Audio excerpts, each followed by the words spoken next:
Friends, Random Info Chick here with a tip to make sure that you never have to set aside a big chunk of time to go through your closet or your drawers to donate stuff. Well, you're gonna have to do that once, but after that, never again.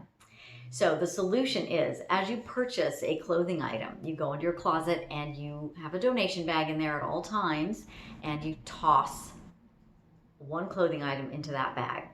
Okay, you do this with a pair of shoes. You buy a pair of shoes, if you buy a purse, really if you buy almost anything, even toiletries in some cases.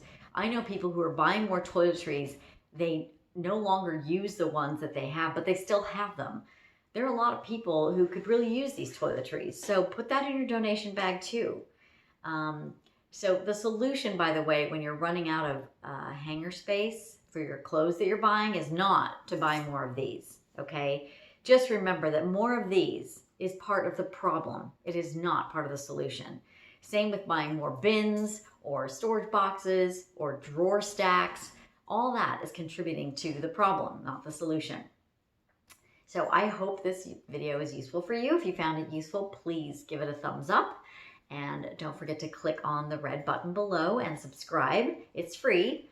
I don't want you to miss my video on what is responsible for injuring or killing 50 children a week in America, and what you can do to make sure that no child you know suffers this same peril.